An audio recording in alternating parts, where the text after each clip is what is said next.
Welcome to the Future's Female Powerlifting. I'm going to pretend this is I coffee. wish I didn't like coffee. I set it down on the street corner and accidentally left it there. Oh, that's sad. Was it a good coffee? Anyway, that's it.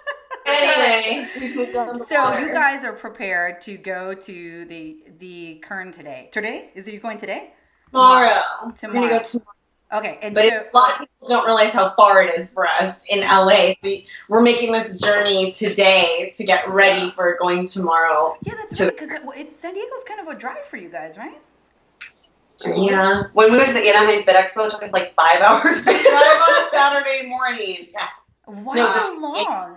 Oh, the San Diego. Yeah, never mind. Yeah. So we live in 3 parts of LA, really 2 parts. She lives up in Pasadena area, so that adds another hour to the drive. Pasadena's nice. It's cute out It's there. nice. I love it. Nice and far from everything. Well, I feel so lucky that I got all 3 of you guys on here today. So as we ask questions, you guys can just, answer as you please. But we had, what is a piece of powerlifting advice you've gotten that's helped you in some way? You want to start? Oh man. I think just show up. That's Numero uno. That's the easiest and best piece of advice I ever got was from Darren out in Hawaii. And he was always just show up. Just show up every day, no matter what. Like, you're here, and as long as you get here, you'll be able to get the work done.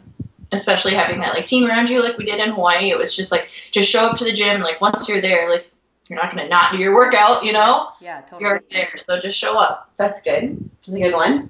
Right. How about you? Well, for me, I kept on hearing, it's about who you surround yourself with. And it was kind of proven to me when I moved here, because I surrounded myself with stronger people, smarter people, held me accountable. These girls will call me out if my depth is not there. They'll say, okay. They won't go, oh, good job, all the time. It just, I'll max out. And they said, okay, well, remember we said put your foot this way. It would have been a little faster that way, Mm-hmm. So that's made me better. So I guess being open to criticism. Right, from the right people. I think that's important because you don't always get that. Right. Yeah. I'm not here to just have fun. So I'm going to surround myself by people who obviously I enjoy being around, but also who are smart, strong, honest. Yeah, no, I agree. I like that advice because it makes me sound smart. That hand off your chin. I don't know. I've received so much good advice since I moved into powerlifting from CrossFit. But potentially the advice that got me to get pretty strong and get to the place where I'm at now is when I met my boyfriend. And no, this isn't original advice. Other people had told me, but the way he told me kind of got me to change my perspective. And he basically told me to stop trying to be good at both sports and stop trying to be good at all fitness. If I want to be good at powerlifting, I had to focus more on powerlifting and all the other accessories and all the other things that it takes to train that energy system. Mm-hmm. I had been trying to double dip into CrossFit and powerlifting competitively, and it was very apparent that I wasn't good at CrossFit. I talked to you about that on our last podcast, how much I suck at CrossFit, but I loved it.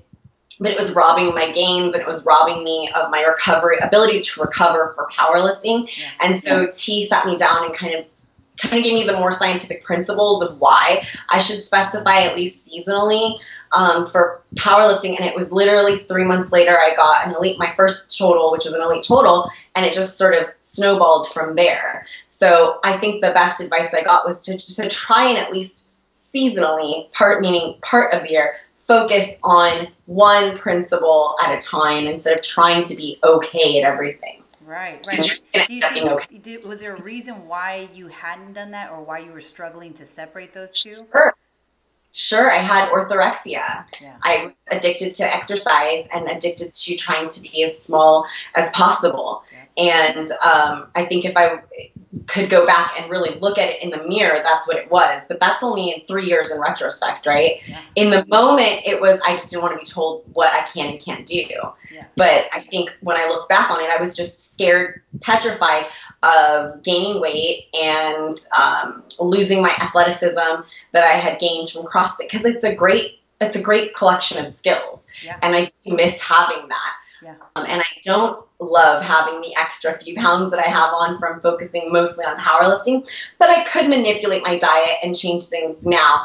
But at the time, I think I was just afraid of losing that conditioning, and I think a lot of women are afraid of that. But when I lost a little bit of the conditioning, I picked up a huge percentage of strength and another set of skills that propelled me to have a whole business. Yeah. Based on Yeah. it. So Who would have ever thought? You gained weight and then you got a better business. I had 0 followers, by the way. I was sitting with abs, and nobody will ever know because I had 2,000 followers.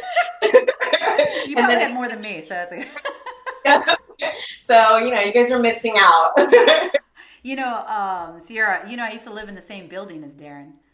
Yeah, I listened to that when I heard your podcast with Leo. Yeah. Oh my gosh, it's so funny how such a full circle. So and still to this day, I hear his name, from all different people. And the guy's not on social media, really. I mean, he's like barely on. Yeah. He calls it his IG circle thingy. That's what he does. He's like, I don't really post on Instagram, but I post on my IG circle thingy. Oh, like the story. The story. That's what he calls it, his IG circle thingy. That's T. You're going to that's the story. I saw it on your IG. I was like, I didn't post that. And he's like, no, you posted it on your circle thingy. And I'm like, your circle thingy. It's on the top. So you posted it on the circle thingy. I'm like, oh my God, Well, Darren. at least he knows it. I feel people so many people don't even know it. Like I've showed people and they're like, what is that? Well, that's the head of T. Papula. Yeah, She right. has absolutely no idea what a story is. In fact, yesterday I told T that he could archive posts, Yeah. and I told him he could save posts Mhm. to post later. right. He had absolutely he has no clue. Yeah. He has, It's so cute. That's my husband too. Darren's twice his age almost. Yeah, Darren's 54. And T has no idea. All right, so Darren's doing good. Yeah, Darren's face. Well, Speaking of, we'll see him tomorrow. My husband does a dad joke of the day on our gym page. So every day, Monday through Friday, he does a dad joke. So for a while, it's like, hey, you should put like a GIF or something on there. So it's like, added a little extra. So he didn't realize that you can add a GIF by, swiping up. So he added a GIF from the keyboard. The keyboards have actual pictures. So it's like a square photo, right? So it's not like a little emoji guy. It's like a photo of, it's just like a regular GIF that you would put on Facebook. So I just thought, I was like, why do you always put that? He goes, well, you told me to add a GIF. And I said, yeah, but, like this. He was like, oh, that's the only thing I saw. And I just thought it was so weird that I do that. He's like, I'm going to change it. I'm all, do not change it. I think it's hilarious that you put that on. So if you go every day, it's so funny. And people ask me that. They're like, why does he choose the picture? I'm like, because it's him. That's why. It's who he is as a person. Yes, I love it, and it is something that's like, I'm like, don't change it. It's like like my tooth. I don't want to change my tooth. He told me don't change it. It's you. All right. So the next question: what cues have helped you the best in each of the 3 lifts? So what do you know now about training that you wish you knew when you started? So there's probably 2 parts to that question. Okay, so let's dissect that. You take squat, maybe. I'll take bench. You take deadlift. Okay, go. Squat. Wait a while. Let's go first. Okay, you want to start with deadlift? I start with squat. So, I think that the number one thing that helped me was keeping your back tight. Through that, it's like we always said, elbows. When a lot of people, I think, take that too simple of a term, and they're just like, elbows, okay, and they just shoot their elbows forward, and that's not what it's supposed to be. It's supposed to be retracting the scapula, keeping your back tight, pulling the bar down into you, and then forcing your chest up this way, which, shortened is just moving your elbows forward, of course. But that is what's really, I was a pancake squatter for a long time, and that's really what took my squat to the next level, was learning how to engage my back in the squat and learning how to keep my sternum vertical, where even if your chest isn't always up, you just need to focus on that sternum being vertical. So you can still have that forward lean, which is what I think a lot of people don't realize, is that it's okay to have the forward lean. You don't have to be an upright squatter like a weightlifter. Exactly. You need to have the bar on your back, you need to have it stable, and that sternum should be vertical and facing the wall in front of you, not chest up. So definitely keeping your back tight. Yeah, I like that. Elbows. So that would be yes, elbows into your armpits. Yeah. So yeah, I always say to my clients to squeeze the back of their armpits as if someone they don't like is trying to tickle them. Yeah. Oh yeah, I said that tickle you. Oh, that's a good one. So I reach back there. You know, we gotta make it simple because I don't say we don't like. I say like I'm gonna tickle you. Well, maybe. But here's the thing. But that's kind of creepy. They might like it. They might be like, okay. Please do. But I go with someone creepy. Okay. I definitely know that's gonna be a deal breaker there. Like, Okay, someone's creepy. For bench press, I think there's quite a few cues that have helped me, but I believe firmly in keeping it simple, especially with bench, because bench to me is the most complex movement in powerlifting. Mm-hmm. But I would say pressing back towards your face off the chest is probably one of the most underutilized cues in powerlifting. I see a lot of people losing a lot of poundage on their maxes from sort of just thinking that they should press upwards towards the ceiling. And with bench press, especially if you utilize, and you should be utilizing, some sort of arching or tucking of the scapula to protect your shoulder joint, if you press upwards off the chest, upwards when you're basically in a decline position with your thoracic spine is basically away from you. So once you press out and up, straight up in a straight vertical line, you're basically working against the line that you should be. And so you're kind of having a fight to bring it back towards the midline. So I would say pressing back towards your face off the chest. And I would say squeezing the lats and activating what Ciarra was saying was your upper back, but also your middle back as well with the bench press. A lot of people think of the bench as a chest movement, and traditionally in bodybuilding, it is used to grow your chest. But in powerlifting, in order to get the most amount of tonnage on the bar and get those big PRs, you have to utilize your entire body. So pushing away on the ground using what we call like leg drive is great, but also squeezing the back to stabilize and give you sort of like a little bit of like, think about like rubber band tension. So you're going to pull all the tension into the rubber band and then off the chest explode and let it go. But in order to pull it, you almost have to think about rowing the bar into your chest, right? So squeezing, rowing the bar into the chest and then exploding upwards and back towards your face. Those are my two favorite cues for the bench, but it still probably needs 50 more. Yeah. So much. To me, I found it so complicated. One cue that I use that is probably along the same lines that I learned from Swede Burns is reaching. So he, as the bar comes in, he tells people reach, and that can kind of visually pulls that same mentality of what you're talking about. Yeah, you want to bring your chest towards the bar, and you never want to stop bringing the chest towards the bar. So as you're pressing off the chest and back towards your face, you want to continue bringing the chest upwards and backwards in the line that you want to bring the bar. So all of that is fancy and long terminology for create thoracic extension, right? So we want to reach our chest forward, meaning that we're bringing the back tighter together. So if you can figure out thoracic movement and mobility, and then you can figure out the actual line of push that you should be creating from the chest, which really looks like that. You want it to look sort of slightly diagonal. If you can figure that out, regardless of where you're at with weight now, you'll probably add 10-15% to your bench within that session. And it's just a matter of just getting stronger, which that's so simple. It's daily practice. Right. The deadlift's an interesting one. Right now, I pull sumo in competition. I've done both. They're pretty even, or at least they were. Sumo is a little bit more.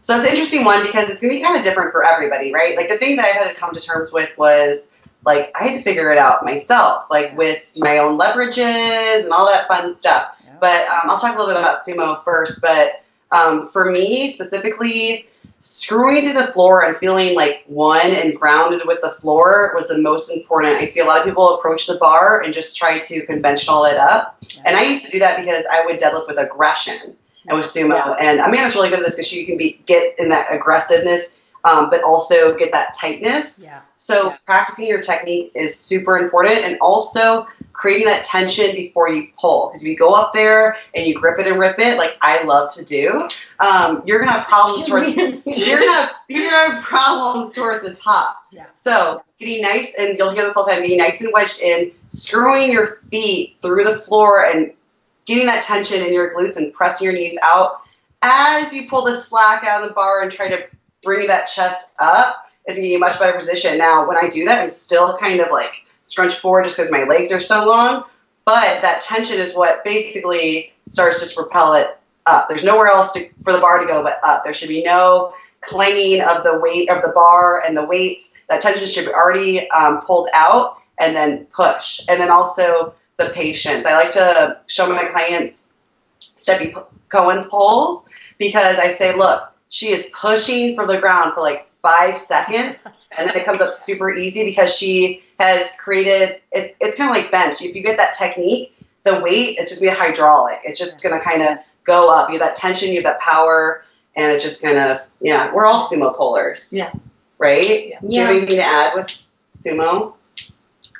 It's just, so how much time do you have? Right, I know. With your bench, I was like, you're going to do this. Yeah. So I guess for me, this isn't exactly a cue, but get set up before you freaking go. Patience with it. And that's what I did my last meet prep too. Is just kind of have the music on, approach the bar, think of everything cue, rather than just like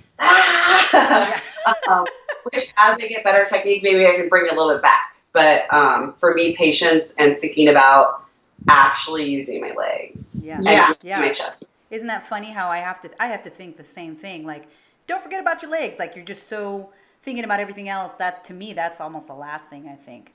And it's funny because I actually changed my sumo up. So I pull from the top now instead of, dive bombing, pulling into it. And that has taught me so much fucking patience. I can't even begin to tell you because that bar does not pop off the floor. And so I find myself sitting there, and my cue is keep pulling. Because if I'm not in a bad position, I'm in a good position, it's just stuck at some part right above my shins. And so I keep telling myself, keep pulling. And if I wait long enough, then it's going to pop. Right. You can give up 1 second, before. And that's why I think we saw someone at the gym the other day, yesterday, do that. I was just like, if you just tried one more second, it would have gone so easily. Yeah, with sumo, it's just all about patience. If you break ground, there should be no reason that you don't lock it out. Yep. If you break ground properly with the right amount of technique and strength, you really shouldn't. The lockout should be the easiest freaking part of the sumo. If you're sort of uncurling yourself at the top of a sumo, you're not doing a sumo. You're just doing an open, like conventional, and you need to rethink why you're doing a sumo. Yeah. The lockout should never be a problem. Yeah. Just pay me next time. Like, fuck. I mean, you pull 500 I will call you out. The fucking lockout needs to be locked out, dude. But the sumo should always be harder from the floor to the transition. Once you make it over the transition, which is, for anybody who's listening, is more the part where you clear the knees. If you're having problems there, then that means you started wrong. Yeah. So you need to probably start from the top with the sumo. So I would start with like a 60-70% weight and use a zero tempo up. Yeah. Then from zero tempo up, pause at the top and return down with like a 3 to 4 tempo to understand where your natural sort of bar path should be. Yeah. Because normally if you're doing a set of 1 to, let's say, or 2 to 4, it's normally the second and third reps that look the best in the sumo. So if you use that sort of 0-1-4, meaning a 0 tempo up, a 1 pause at the top, inhale again, brace again, and then return down slowly. Video that from the side profile, and you're going to see where your bar, where you need to start, where your position needs to be in the beginning. And then just mimic that from then on. So with the sumo, it just takes a little bit of, like Kristy was saying, a lot of patience, but a lot of analyzing of your own position and figuring out what's right. Not everybody should look like Yuri Belkin. Not everybody needs to be completely vertical, like Ciarra was saying for the squat. Not everyone needs to sit completely upright with their legs. Steffi doesn't look like that. I don't look like that. Ciarra doesn't look like that. We pull over 500 pounds. So it can be done in different positions, but you need to find the right one for you. If you're copying Yuri and you're weak, you have weak hips or weaker hips or not, you don't have the mobility, or you have really long femurs, then you need to rethink it. Right. Yeah, you need to rethink it. You can't mimic everybody else's. Rather, you should mimic your best second and third rep, like I just said, in that tempo range, and you're probably going to find where you're best at with sumo position. But I tell people to pull, once they've sort of gotten that pattern, I tell them, you need to have a bunch of good first reps. If your second and third looks great, we need to work on your first rep. So once you establish, you only get one. I don't give a fuck what the second and third looks like. We need to look about the first. So once you do figure that out, that pattern, then it is important.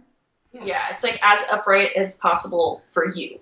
Right, exactly. It's like my as possible upright is not the same as yours. It's not the same as yours, and definitely isn't the same as Yuri Belkin. Like, definitely. No one is like Yuri Belkin. No one looks He's like not that. human. Yeah, so it's like, but people look and they're like, well, he's elite, and he pulls, he pulls 900, and so like I need to pull like that. Oh, it would be nice if we all looked like that. It would be, but we're not all built that way. So I think that essentially what we're all trying to say is everybody's a little bit different, but you need to find the most efficient position for you. And I promise you, with sumo, like what Kristy was saying, curling your back, reaching down, and just grip and rip is the wrong position for you all the time. Yeah, always load the tension. That's how I always feel like you should feel like tension, and it should feel like hard when we're screwing ourselves under the bar, the squat. I'm sorry, squat. Yeah, even the time you grab the bar. Telling me more. Everything's just like tightness and stuff like that. Oh, keep it going. Oh my goodness, you're just setting us up. Knocking him down is setting him up. All right, next question. So this one comes from Nicole. She trains at my gym. Very strong, wonderful, wonderful woman. How do you think a mindset impacts performance? And what do you think is the best way to train that aspect of the sport?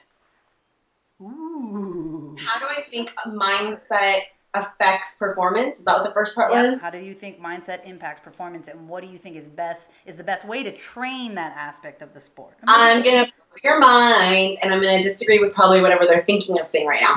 It doesn't fucking matter. Okay. It doesn't matter. Tell me. Like, what matters and what's brought me to where I'm at now is not my mindset. But maybe my overall mindset is do the fucking work, show up, put in your schedule, and get it done. And that's not necessarily a mindset. That's habitual. Mm-hmm. So it's not that I have some sort of unlocked, the secret book type mindset. I'm not manifesting anything. I'm not burning sage to pull 500. I know that I was going to pull 500 because I showed up every single week and did the numbers that were prescribed to me. I put in all of the hours of work. I got all of the hours of sleep. I ate all of the meals. It wasn't an accident. Right. So I think we need to sort of take a moment and yes, being positive is great, but we also need to understand that we can't rely on promises and positivity and all that stuff. Yeah. We need to rely on the controllable aspects of our lives, and the controllable aspects of our life are scheduling it, showing up, executing, and prioritizing. Right. That's an overall mindset of being a disciplined individual, but it's not spiritual. Yeah, I guess it depends on how you look at it. Like, if you look at it the way you're talking about, like the secret book and all that, then that's like you can only manifest so much. It's like when people say, I leave it in God's hands, or, but, it's one of those things where, yes, you do, but you have to control that as well. You know what I mean? There are parts of your life that you have decision making on. And that's what I love about lifting is that it's one of those things that I know I can do. I can go into the gym. I can put the time in. Look, yes, having a piss poor attitude is not going to help, right. it's only going to hurt your performance in the gym that day. But damn, I'll promise you this. You showing up every day with, your various roller coasters of attitudes like we all have, especially us women. I hate to say it, but, we all have different levels of emotion and enthusiasm about the gym every day. You showing up every day consistently and doing the work with bad, good, or indifferent attitude versus someone who doesn't show up consistently, you're going to perform better. Yeah. Regardless of how positive that person is. If that person's positive, but they're sitting at home and not getting the work done, it's not going to help them. Yeah. Good for them that they're positive. I've seen a lot of negative people break world records. Yeah. A lot. Oh, yeah. A lot. Yeah.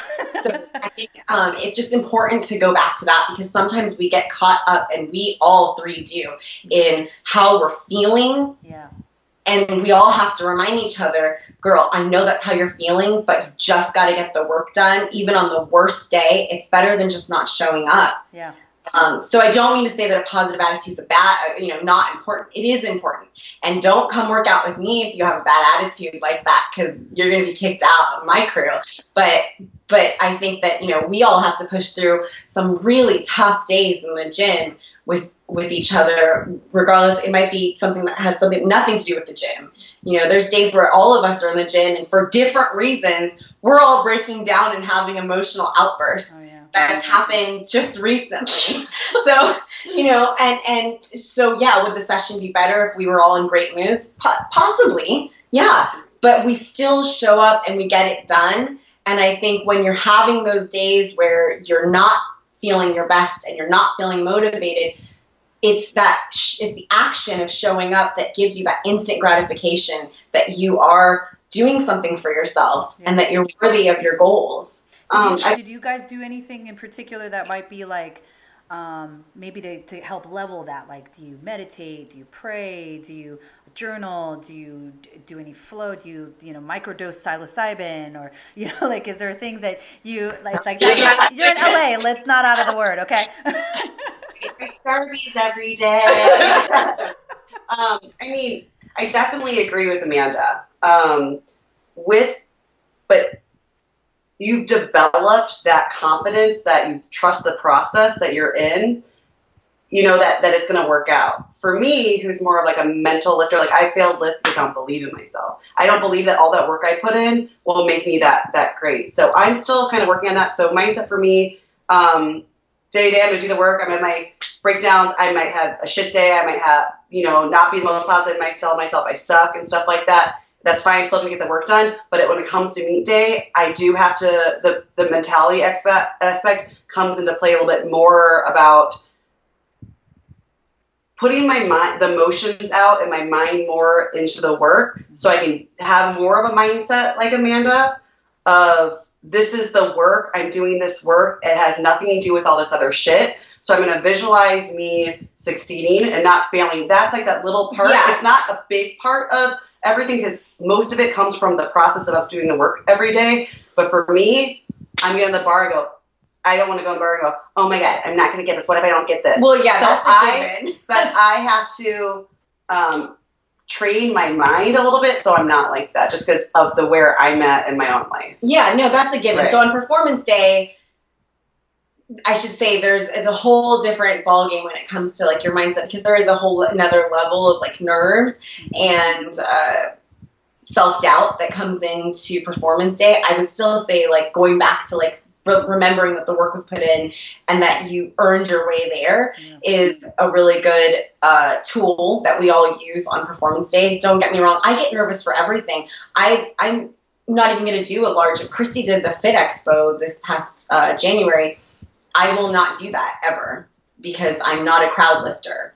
I don't lift for large crowds. I don't like it.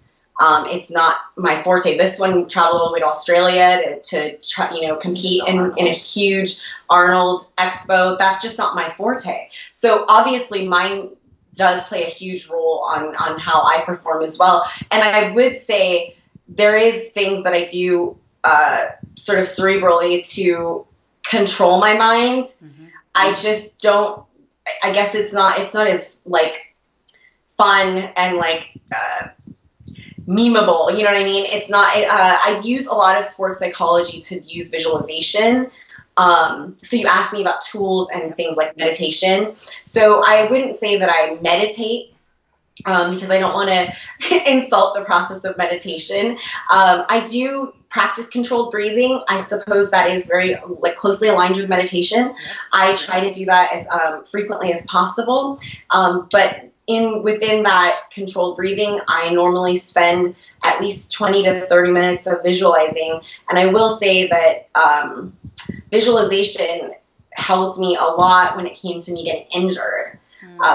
Kristy can tell you when she moved here, I hadn't squatted in 5.5, 6 months. Wow. Due to my knee being sort of injured. I think we talked about my injury a little bit last time. And recently I've decided that I want to give full power a go before attempting to fix my knee. And so I got with my coach and we decided that I probably couldn't squat volume, but I could squat singles with some rest in between the singles, as long as I wasn't building up all the fluid in my knee by doing large sets. Right. And so week 1, I took like 355 or something like that. And everyone looked around and they were like, what the fuck? Your squats look perfect. Like I hadn't really changed much. I was a little nervous, but my squat form itself looked really similar to where it was before I had gotten injured. Wow. And I would attribute a lot of that to me visualizing.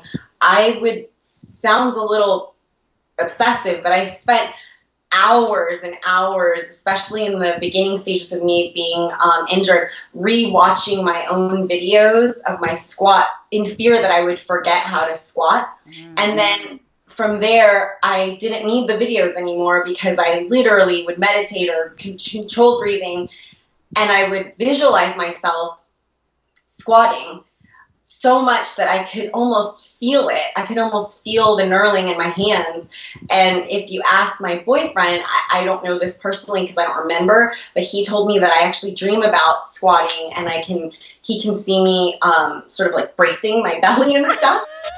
I sleep. That is fantastic. And I have to say, he did the same thing when he was preparing for his last meet before he retired. But I don't know if I got it from him, like subconsciously. But when you ask me about like tools, mental things that I do, that's something that I picked up a long time ago when I lived in San Francisco when I did yoga. And I just applied it here sort of coincidentally because I really felt desperate that I was going to lose my ability to squat again, or I would just forget, which sounds funny, but if you've ever been injured, it really does feel like that. It feels like you're going to forget how to do the movement as if it's like some sort of complicated dance that we all learn. But so I would say that. So did you do a specific type of breathing, like box breathing, or was it just listening to your breaths, counting your breaths?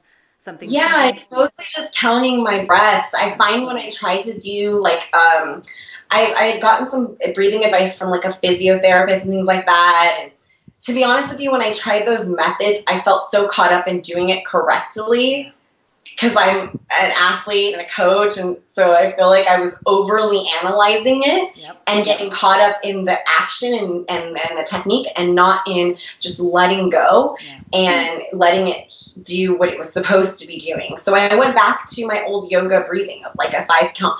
Honestly, I was so anxious when I started. I had to start like a 3 count in, 3 count out. Yeah, that's me too. Which if you just do that right now at home, that's like very short. That's like a normal breath. Yeah. So when you're constantly mouth breathing, when you're anxious, 3 counts through the nose is a lot harder than it sounds.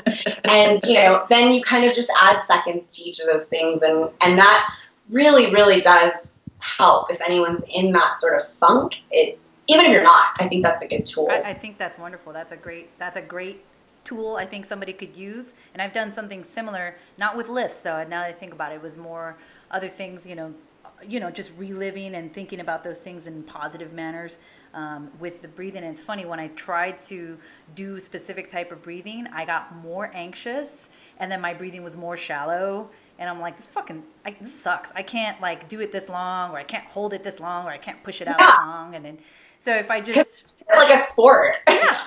Like, damn it, it's not a competition. I know. Anything from you?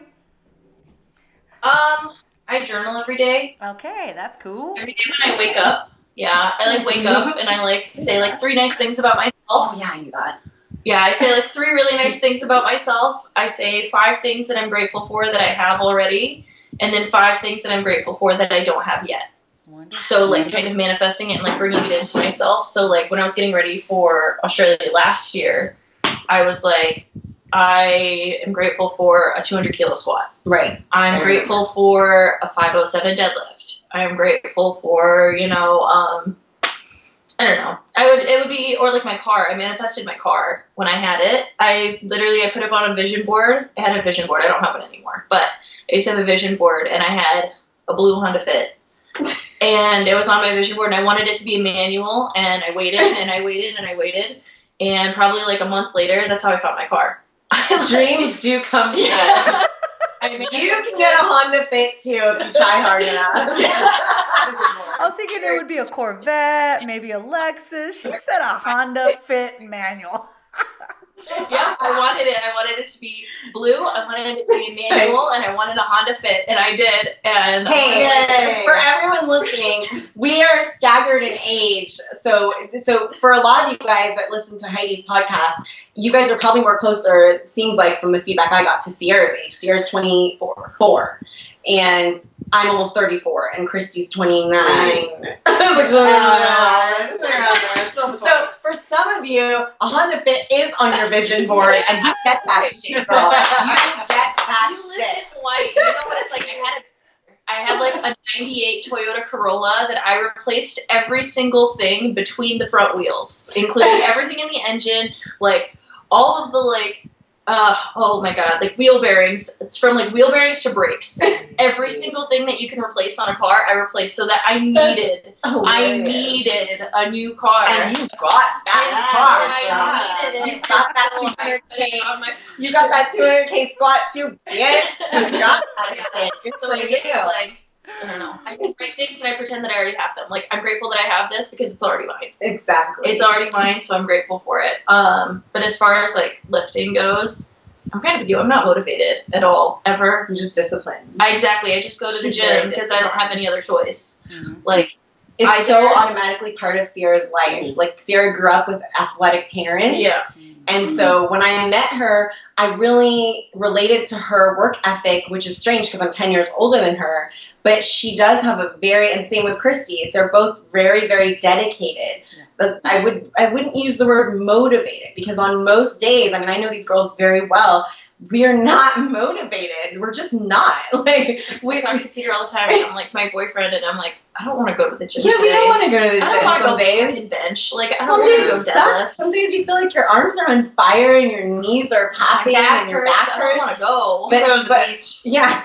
But what we always, and we'll joke about that, like, oh, fuck it, let's just forget it. We'll go to the beach. And every time we end up at the gym anyway. Yeah, every time. And that's why I hang out with her, because even though she is really, really young, she's got that dedication and that drive. And I think it's so important to state that sometimes it's not inspo. It's not inspo. It's just what it is. It's work. It's part of our life. Right. It's part of everything you do. That's how I chose where I was gonna live. Like, yeah, when I first what moved gym you want to here, go to? I was like, all right, I think I might want to live in like Orange because I want to go to OC Strength, and then I was like, oh no, but like I kind of want to live in Alhambra because like that's close to Mission. And then everyone's like, are you really like picking where you're gonna live based on where your gym is? And that's why I picked Long Beach. Yeah. There's a few gyms around here that I go to. Exactly. So. It's like that's how I chose here. That's how I chose where to live. Like in Hawaii, I like was living with someone from Mona Barbell. Like, I think most of your listeners are the same way. It's part of their life. It's part of their, and they're searching for this thing that probably doesn't really exist that much. It's like they need to understand that we have the exact same bad days. We have the exact same early mornings where you wake up and you're like, I don't want to. Or we have, we all have our periods, and we all have cramps, and we all have backaches, and like, I know that's hard to believe. You think that like our lives are just so fun, and we're always inspired and all that stuff, and it's just not true. Right. We are just like you. We have the exact same bullshit days and shitty attitudes all the time. It's just, you got to push through. Right. I think the difficult thing for people to understand is that, at least for me, for like the first 3 years, oh man, motivation, I was on fire, but I was motivated kind of by like different things. So more so of like, I want everyone to think I'm strong. I want to look this certain way. Yep. And now that I don't care much about that, I still have these like goals within like, you know, I have to do this. This is what I do. These are my goals. It's not very inspiring, or I'm not like sometimes we'll like great fun days at the gym, but it's not about fun. It's not that I have very consistent friends. We're going to the gym. It's just like, well, what gym are you going today? Well, I'm going to this gym. I'll see you in a couple days, a different gym. You know, like it's not like motivations change, goals change. So you just have to sort of find that reason, that why, and it changes every few years. So in the beginning, like she was saying, maybe you wanted to be thin or whatever, and that changed. You want to be strong, and so the thing is, do you really though? Because if you really do, you have to understand that it's a long process. Yeah. So just take comfort in that, to be honest. Yeah. It's not a 6-month transformation process. It's not a 6-week boot camp. It is a 3, 5, 6, 10-year long process of finding, you know, your weaknesses and imbalances and fixing them, and then growing physically and emotionally and fixing your technique. And there's always going to be things to change.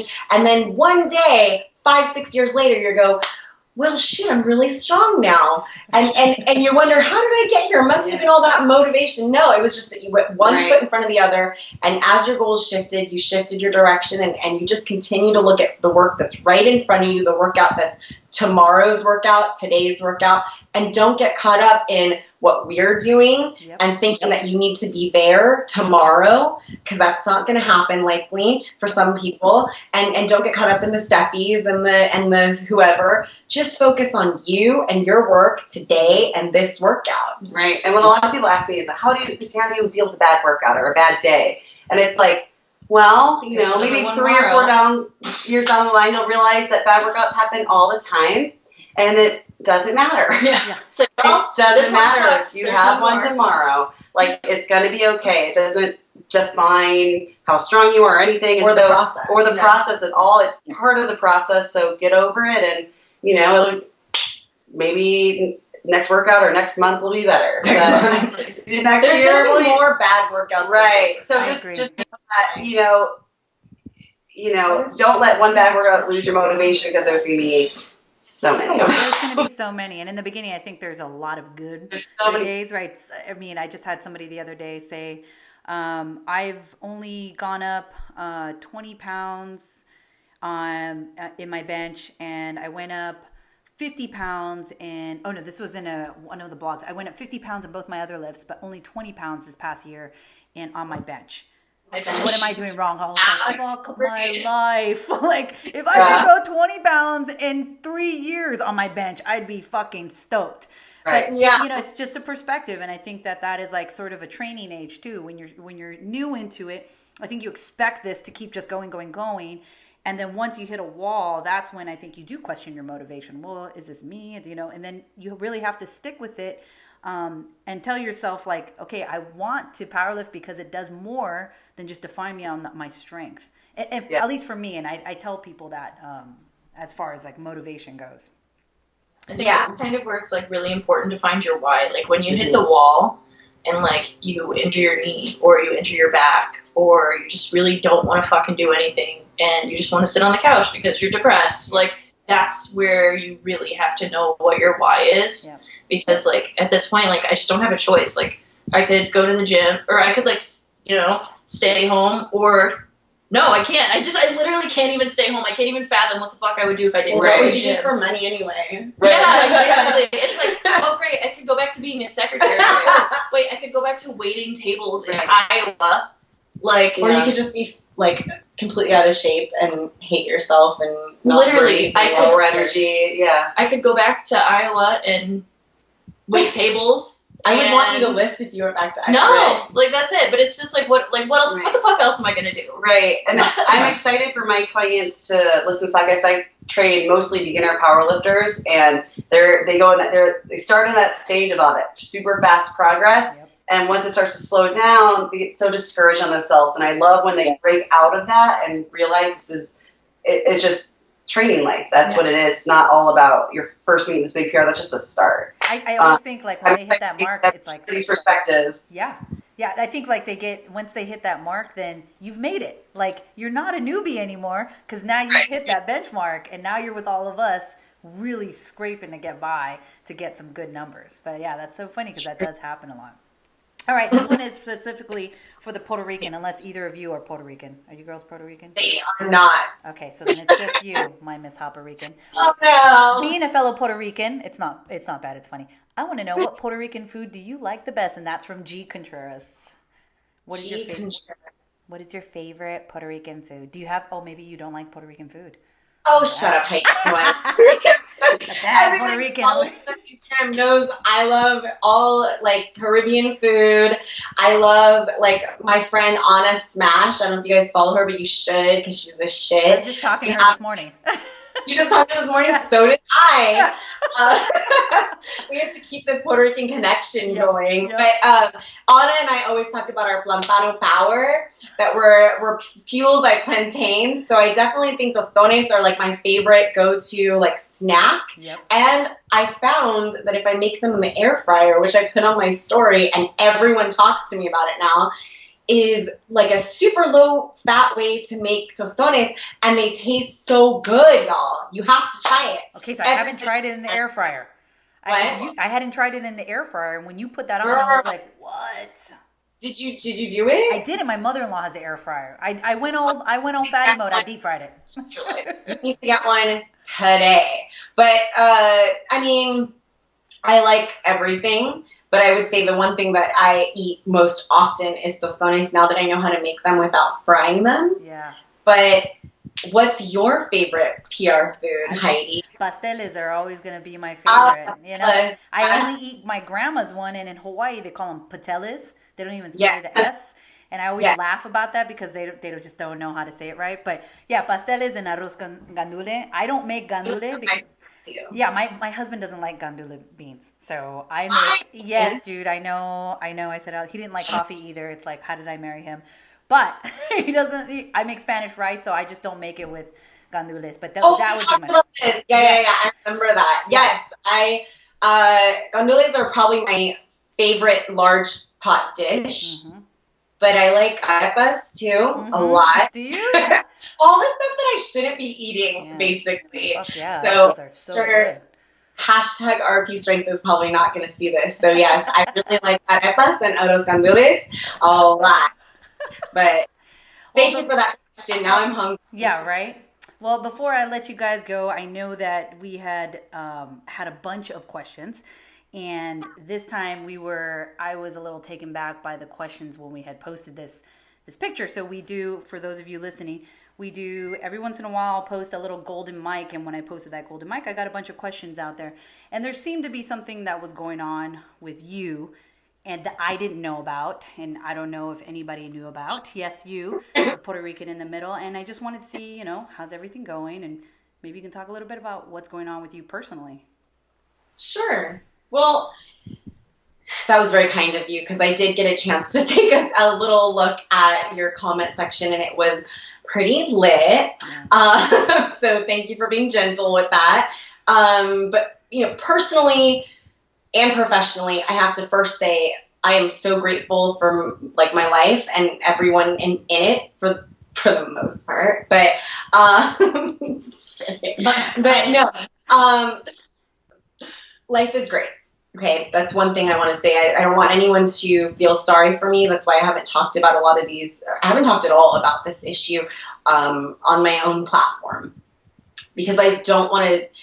I don't want to come off that I need to be victimized or that I want sympathy from my followers or the community.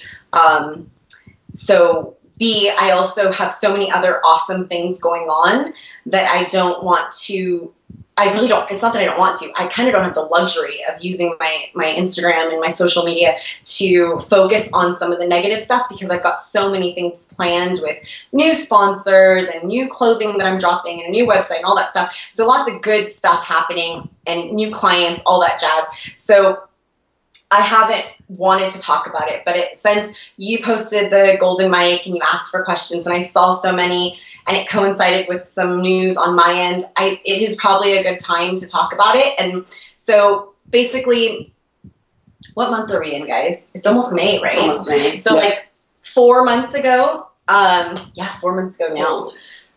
4 months ago, all my girlfriends and I, minus Ciarra, because Ciarra was still in Hawaii, we were at the Fit Expo in LA. Long story short, Oh, yeah, there the second day. You weren't. Okay. Yeah. Anyway, we were at the Fit Expo.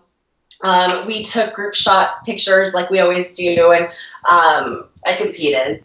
Christy competed, and so did Aisha, who's not here right now, but Aisha and Kristy both competed. Awesome. They both did great. Awesome time. Great meet. Back was with a damper on it. No, it doesn't have a damper on it at all. After the meet, we took great pictures, and one of those pictures was repurposed and used for distasteful meme. I hate that word, by the way, but so it was used as with a distasteful image, a porn image, and then a very lengthy, strange caption mostly about me, but just generally about Fitspo type influencers and fake people and yada yada.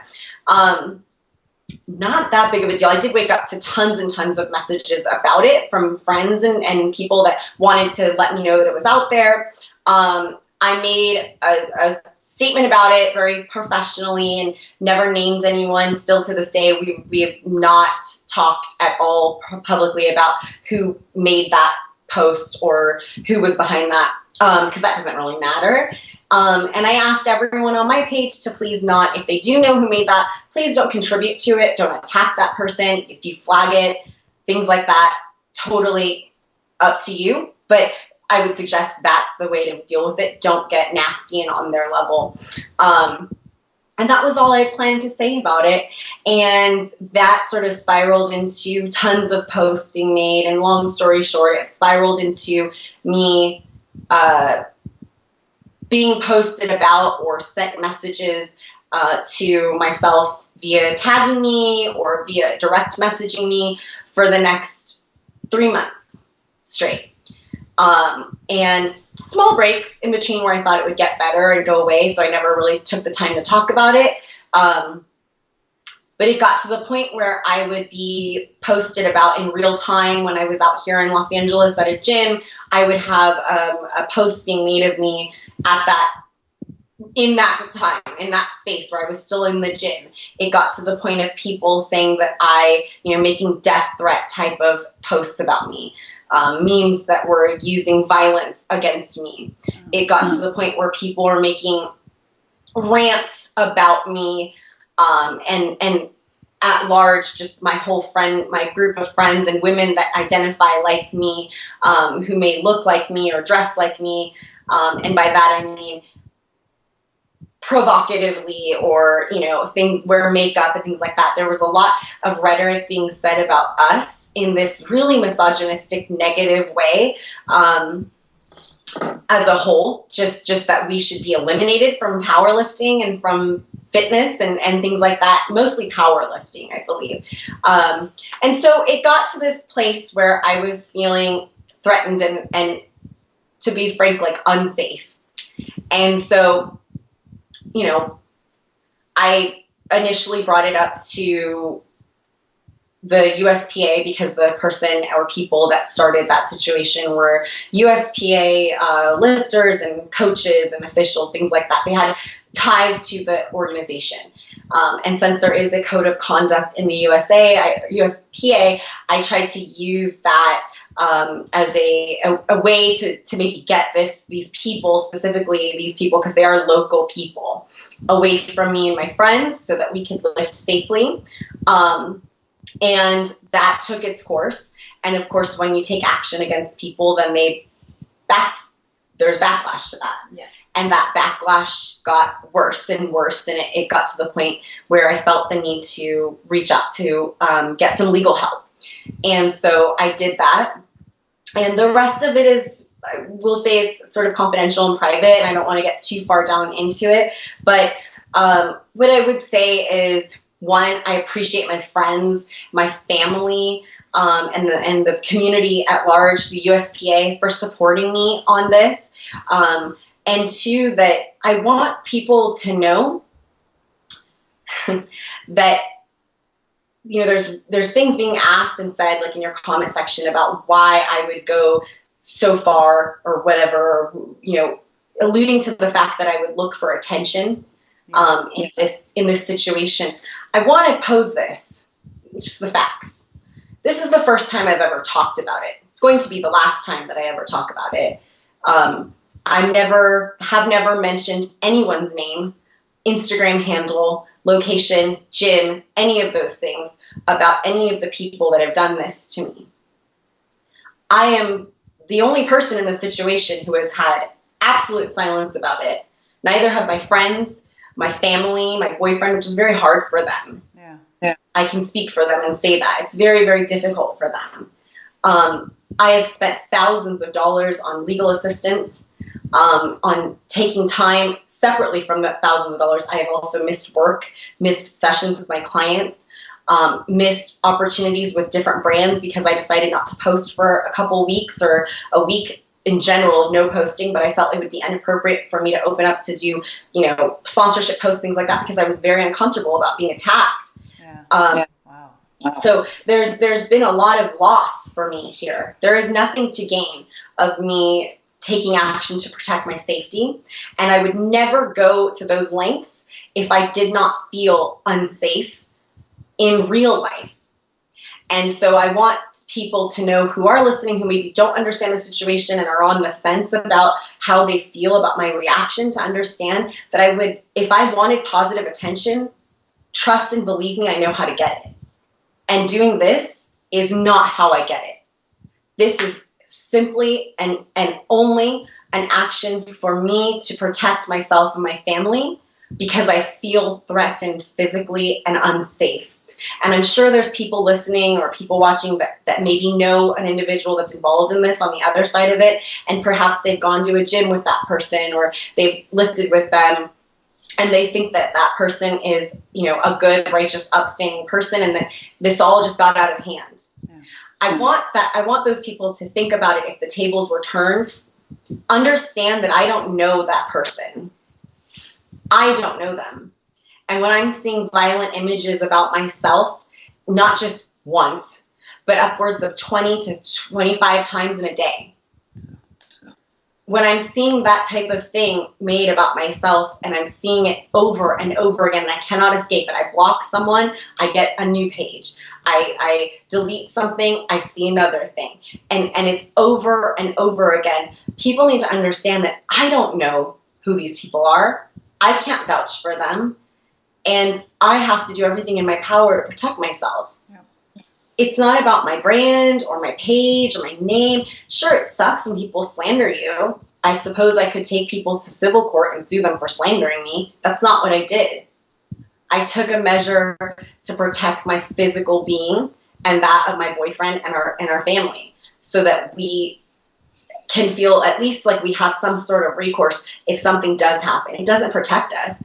It just gives us an option to be protected if that's broken, if someone tries to physically harm me. It still doesn't protect me.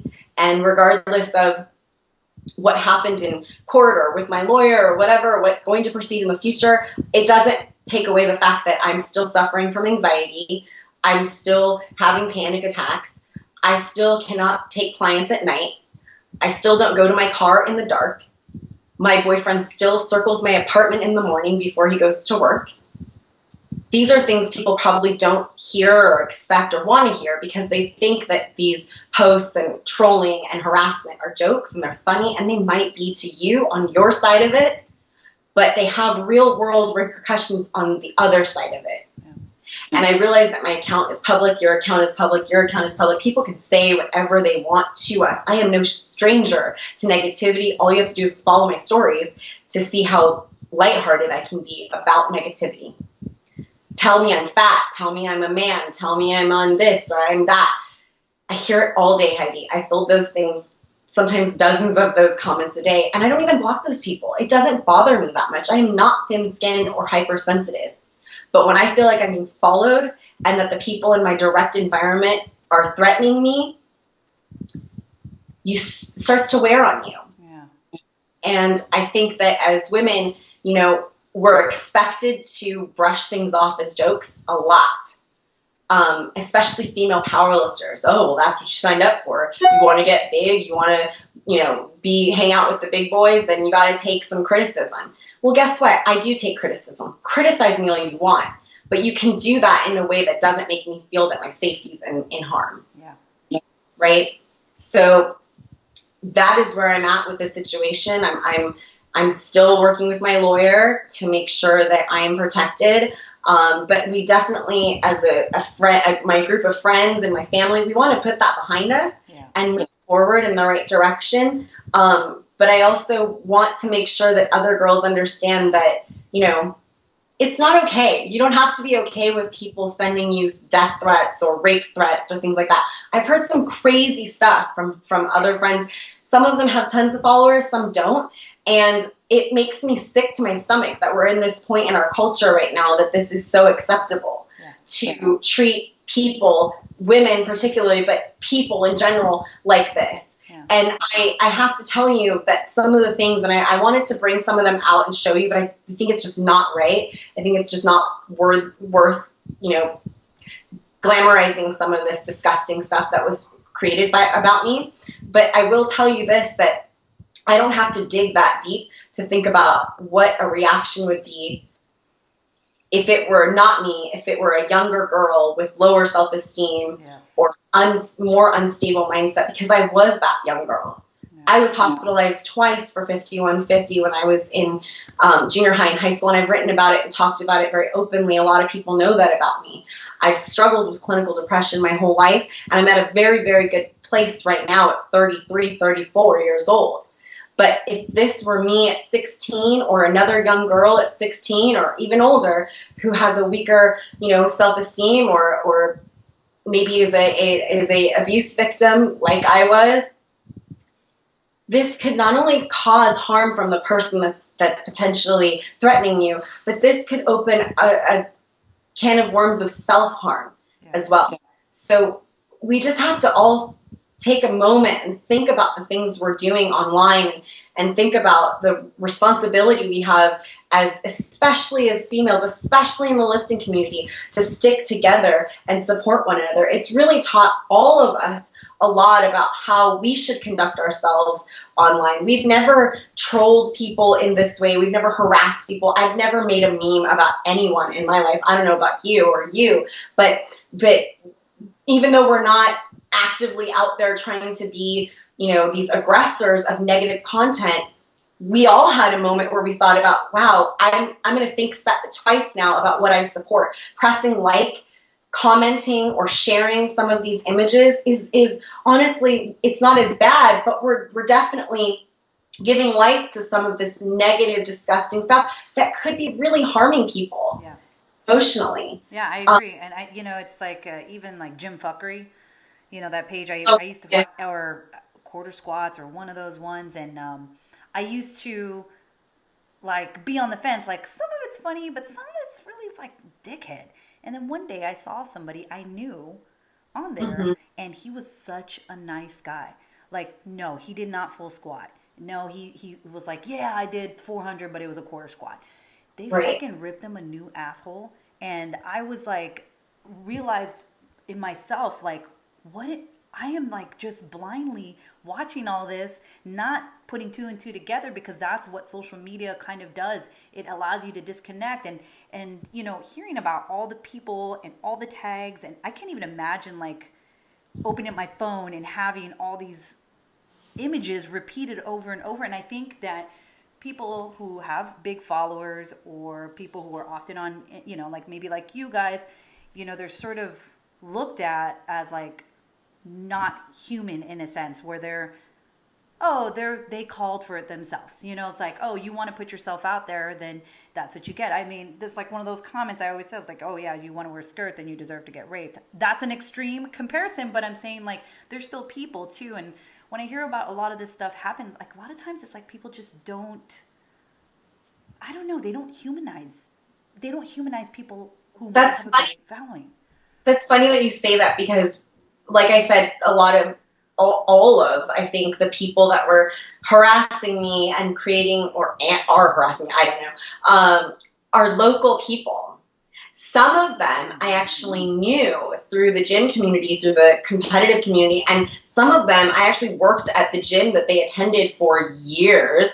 And so it really was shocking to me. And it's funny that some of them still go to a gym that we attend on a regular basis, and Ciarra takes clients at. And while we were at one of those gyms, Christy was able to, well, she was kind of forced into a corner where some of them were. And so she started to have a conversation with them. And partway through the conversation, she said, I got to talk to you guys about what you've been doing online. And she can tell you what their response was. Right. Well, I kind of told them that they had the power to kind of stop this, and it's getting to a point where, you guys think it's funny, but it's very threatening. It's just out of control, and I want to see them succeed in the gym. Is all have fun. We're all here for a good experience, and you guys have the power to stop. And they're kind of looking at the floor, and one of them said, like, "Man, you're really making yourself seem human." Oh my gosh! See, what a powerful statement. Make that connection, and it's such a different mindset, because it's like, if you have a problem with somebody, you can confront in their gym, and I really don't think that they hate Amanda. I think people just jump on the bandwagon because they're like, oh, it's funny, I want to be a part of this group. And now I ask myself why I think something's funny, why I'm following a page. If I share something, am I jealous of the person? Am I just being like insecure? Is this going to be harmful for the person? I really think about that in myself now with everything I do online because of that. But that moment I was shocked, and it made me kind of scared for like the culture of today of, and I'm like, I see you guys all the time. I say hi to you every time I walk in the gym. We talked the other day about how your knee hurts, stuff like that. And so let's just be honest. Right. That is the beginning of what rape culture is. Yeah. That is the root of the mindset of someone who has a hard time with the lines between reality and fake, right? Yeah. Someone who cannot see that she is a human being, and those are their words.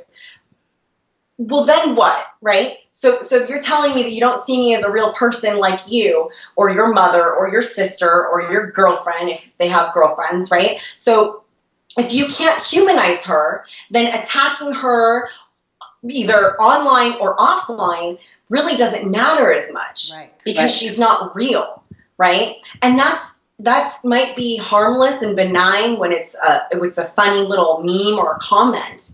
But when you're talking about pictures of someone shooting themselves, right, you're mimicking self-harm, you're mimicking violence against women, and that's a slippery slope to go down.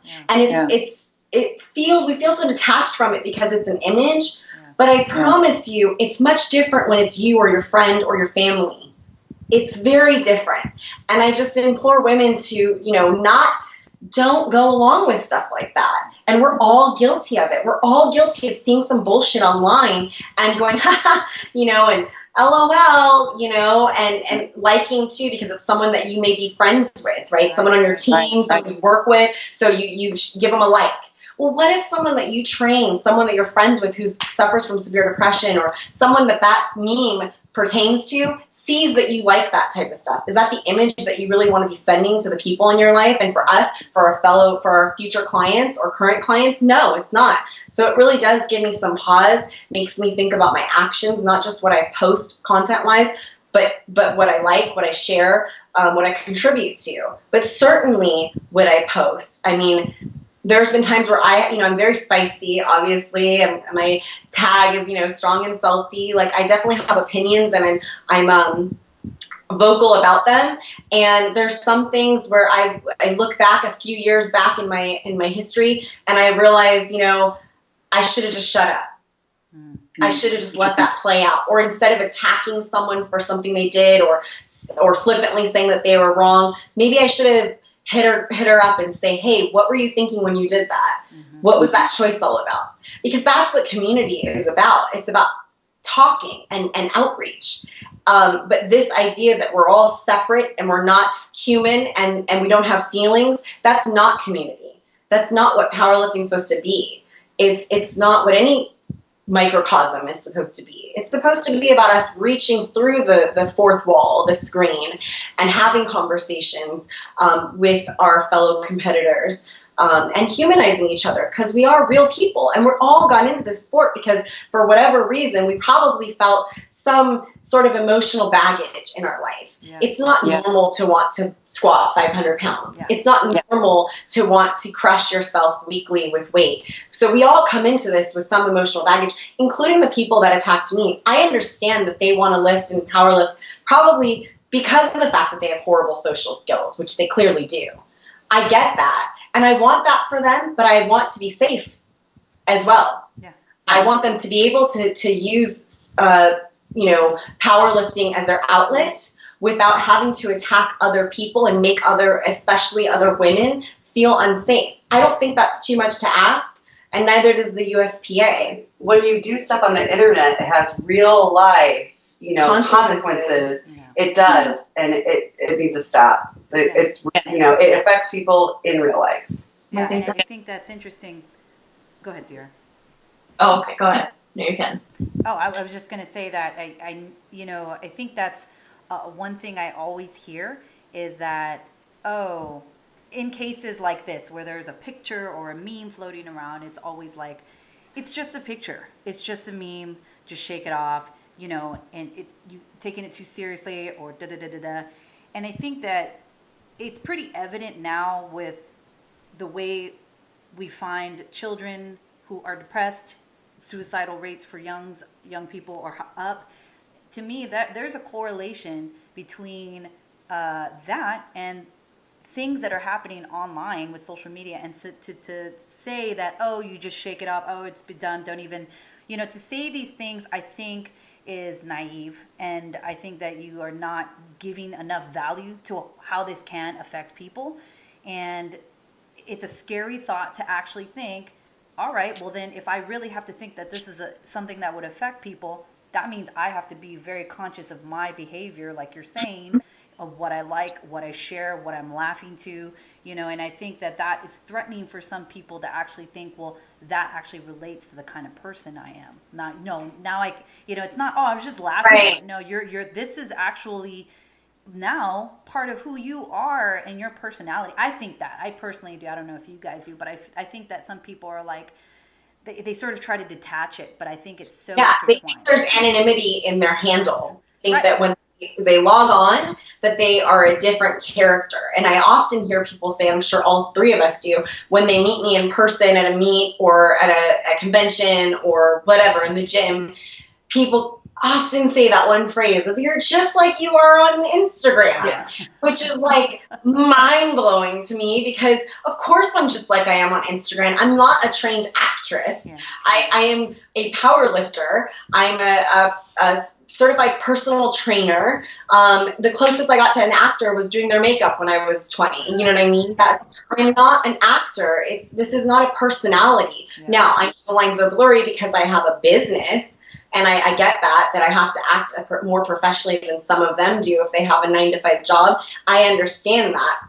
But I am still the exact same person. And so I think people, especially adults, I don't know how they feel like they can go to a 9-to-5 job in like a hospital or an office and then go online and do these like sort of really questionable things, like posting memes and all that kind of stuff. We need to understand that this has global repercussions for your whole life. I mean, people ask me all the time why T doesn't post on Instagram. Well, T's going to medical school next year, and that application process is very stringent for good reason. He also currently works at UCLA hospital. So, he has to uphold some sort of professionalism.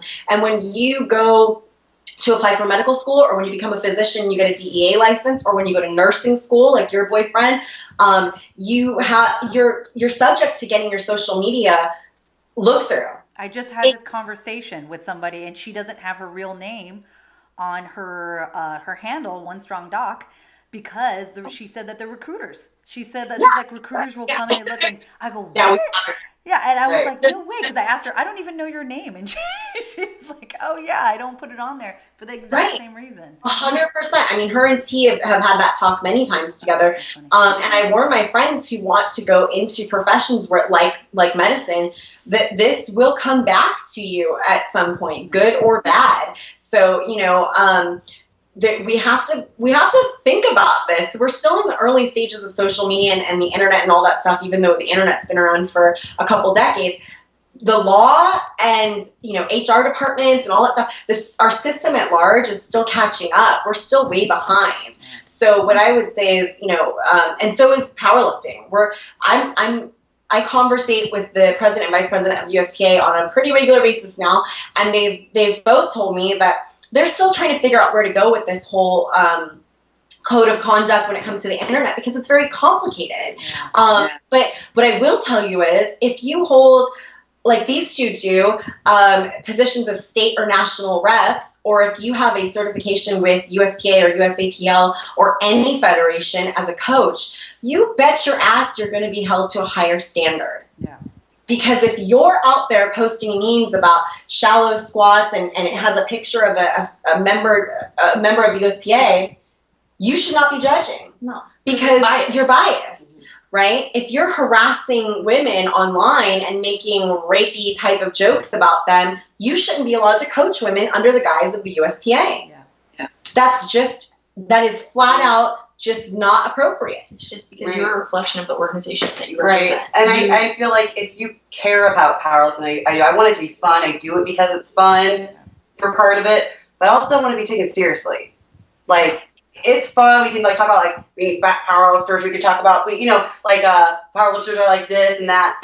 But like, this is out of control. I want it to be taken seriously, and powerlifting to go further and more people to join. This is doing the opposite. Yeah. The exact opposite. I want this to be, you know, taken seriously. And it's an awesome sport. A big part of what people that were harassing me were saying was exactly the opposite of what you were saying. They were in fear that more women like us would join the sport. That was literally some of their verbiage in video, was that, you know, we've got to make powerlifting hardcore again. I have news for you. We're very hardcore. And we are very accomplished lifters, and there is nothing wrong with the way that we dress, the way that we style our hair, the amount of makeup we wear should have no reflection on how good of a lifter we are. And I find that is another very slippery slope of misogyny when we are trying to push out a whole group of people. And let's be honest, that group of people is women. That's what it is. This went from a I Hate Amanda campaign to let's just get all the sluts out of powerlifting. Wow. That was the literal verbiage that we were being, you know, people were saying to us on a regular basis. So crazy. I had like no idea. It's so crazy. We had no idea. We've had nothing but positive response to us being in the sport, from the federation to fellow lifters to other coaches. We have a very good experience. We're not feeling sorry for ourselves. Please understand that. We don't feel sorry for ourselves. We have a very cool life. We literally love our lives, okay? But this type of nonsense is not just localized to me. I represent to these certain people, to this small group of people, a threat that looks much like all the girls that are listening to your podcast. Yeah. Okay? And we should not be discouraging women of color, women who want to dress provocatively, women who want to wear makeup. You know, those are dog whistles. It's basically what they don't want is feminine women to be a part of this sport. Mm-hmm. And that's not going to happen. But what we need to be aware of is this type of verbiage it could have, like Kristy said, it could be actually keeping people from signing up for a meet or from hiring a coach or joining a strength gym. How many times do we get a new client intake form and they train at a Planet Fitness because they're scared of this type of behavior in powerlifting gyms? I actually have a female client who has this kind of shit happen to her at her gym, at a strength training gym that like claims to be like they're on the Girls Who Powerlift page, and my client gets like a safe space. Thank you. And she'll like send me videos of men at her gym saying, you record too many videos. Next time you record a video, you're going to see my bare ass in the background because you like shouldn't be recording in the gym. Right. I mean, and this is like men at her gym, and like the owner won't do anything about it. Oh, that would take everything in me to not put that phone down and say, you go fuck yourself. Let me see that white ass and let's prance it around. Like, oh my God. Any of us would. Any of us would. But it's not us. Our clients don't look like us. Our clients are versions of us from 10 years ago. Yeah. Our clients are young or older. They might have kids. They might be in high school or college, and they are not confident. They find us through Instagram because they're not confident. They hear about our stories, when I hear stuff like that. But it's a reality. That is literally, if you looked at our roster of clients, I would say all three of us, I can speak for myself completely, 85% of them are women that are, and for me, they're all women of color who are intimidated by this space and by this sport. And what I want people to understand is I'm not trying to spout off my mouth all the time just out of my own interest. I am not in fear of a lot of things, okay? In this situation, I am in fear. And what made me speak out about it is the fact that if I'm in fear, think about how my clients would feel. Yeah. Think about how your daughters would feel. Yeah. I am scared. I'm not lying to you. I am scared, okay? I'm having a tough time, but it's nowhere near what our young clients would feel if this was happening to them. Yeah. And we all need to band together for a moment. I know it's hard for us bitches to get ourselves together, but we need to get ourselves together and fight against stuff like this. When you see it in your feed, don't just scroll past it. That's not enough. Yeah. You need to report it. You need to screenshot it, send it to the USPA, send it to anyone that you can to let people know that it's not okay. Yeah. Unfollow those people, block those people, isolate those people so they can do that in their own space. Yeah. That's for them, but it's not for us. I'm sure there are good people at that gym in Tennessee. I'm sure there's good people at that gym, but it just takes one person to spoil it for everybody. And so if somebody just goes and isolates that person, like, hey man, we're not about that, that speaks volumes, because that girl, I can tell you because I've talked to her, that girl is not confident enough to do that. Yeah, and I think you're right by saying 10 years ago, like if I was early in my lifting, I would never. I would just be like, I would probably walk out. How many times I've gotten a text from her telling me that she left the gym in tears? Oh, all the time. Gosh, it's very close to me. That's why I'm like sweating just imagining where this gym is. Like, we're gonna go out there. We're going out. I'm going out for sure in August. I will see you there. Because we're favor, and I'm gonna go to this freaking gym, and I'm gonna see these people. And the worst thing is, it's like it's not just guys. There's like girls that are with them, and let me tell you this. She asked her to work out with her, and she said, yeah, okay, like, I'll be there. And then she was asking her for a handoff, and she's like, I'm not going to tell you when I'm coming to the gym anymore because I'm on meet prep, and I don't have time for this. And then she, like, goes with this dude, and they, like, bully her. And I'm like, dude, we're women. Like, what are you doing? Yeah. Right. What are you doing? Like, when were you ever in the gym where it's, like, what, you always, like, the thing is she's not even, like, internet, like, she's not even elite. Like, she's just some chick who, like, wants to be accepted with this guy. It's just the culture, the culture in the internet, or whatever the culture of the gym, and if the culture of the gym is like that, and you also want to fit in, you're going to start, sharing those memes or liking or commenting or being like, oh yeah, I don't like that person either. Yeah.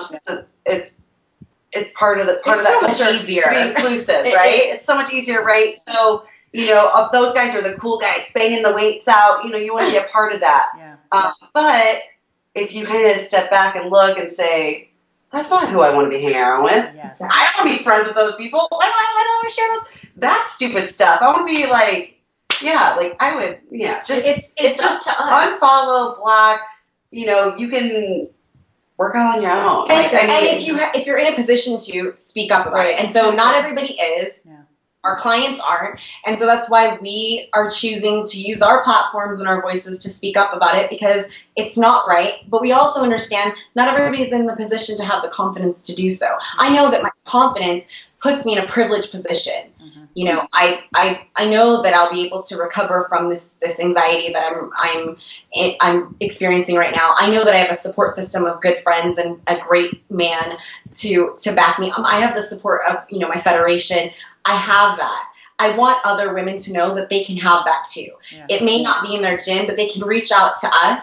They can reach out to other women in strength who will have their backs and understand that it's not okay to be treated like that. Yeah. And be brave enough to not contribute to it. Yeah, and I think that's a big one.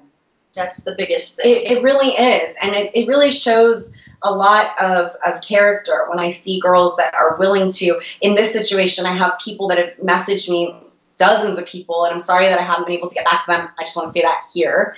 But I have been able to answer a couple of them from people that know individuals that partook in harassing me. And I shared a couple of them with you guys and how heartfelt they were about, hey, I unfollowed that person and I just want to let you know I don't condone behavior like this. And that's super powerful. Yeah. It's super powerful to be able to step away from negative, toxic behavior, not because you want clout.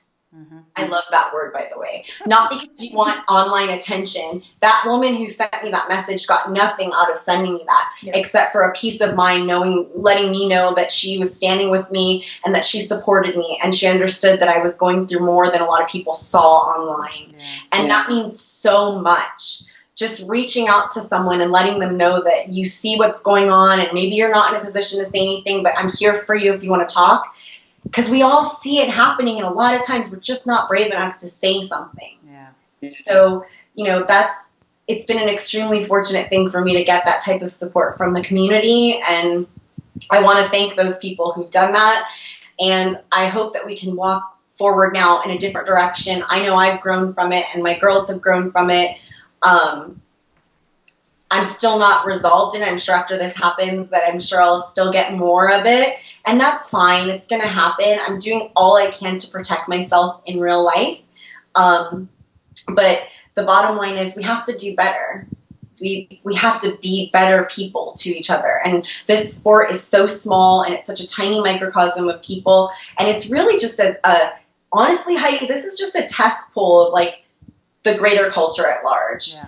So this is happening here in powerlifting. I'm sure it's happening at every high school in America. It's happening at college campuses, the military. It's everywhere. But I want the girls in strength to know that I'm here to support them, that we know that it's not right. And if they're looking for support or help, we can be that support for them. Yes. They need to be silent about it. Yeah. Yeah, I agree. I think that's wonderful. And I think that's the point of this podcast as well, is to sort of reconnect women with women, because I don't know how many women I've known that have like one follower and they went on about how powerful somebody's story was for them and how they've been struggling, and to me those are the small things that will help and will spread kindness and love throughout this community, hopefully, and not where it's heading right now. And if that means not hardcore, I'm okay with that. You know, I think that you could still be hardcore and still have love for each other, you know.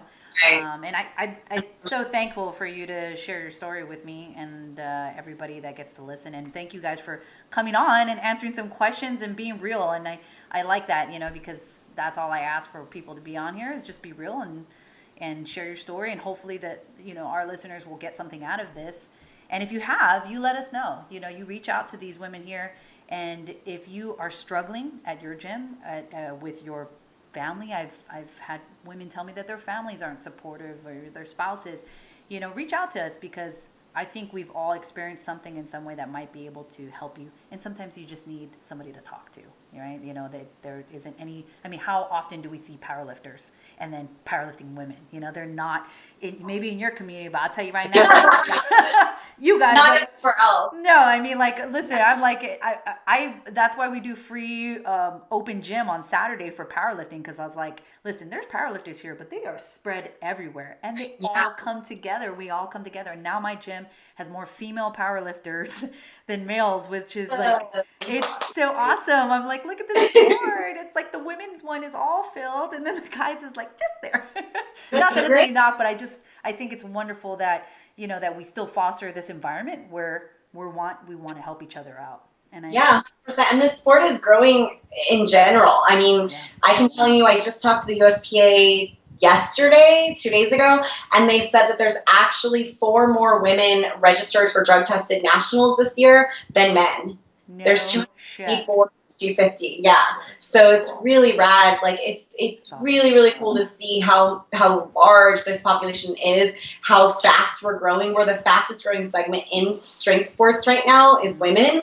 So, you know, at the same token though, since we are such a large portion of the sport now, we have more power in our voice. Yeah. But the only way that we will get things moving in the right direction for women to protect our rights and to give us an equal playing field is if we stop fighting with each other. Yeah. We have to support one another in order to gain more presence for all of us. So, well, thank you, ladies, so much for your wonderful time.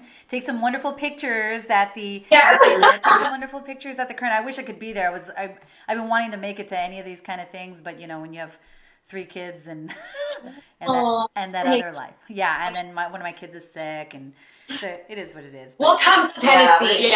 Well, I'm going to Ireland for USPA Worlds. No, we're not going. What the fuck, dude? Come Sorry. on. It's too expensive. Too far. There was a flight for like $400 from Birmingham. No joke. Like I've been filing deals and like all kind of stuff. So I'm making it happen. So it's going to be a thing with me and my husband because we don't often, you know, get to do stuff. So it's going to be like our thing. The kids will be dropped off and it's going to be fantastic. Good. It'll be a good time. Well, send us pictures. Yeah. I will. You guys have a wonderful time today.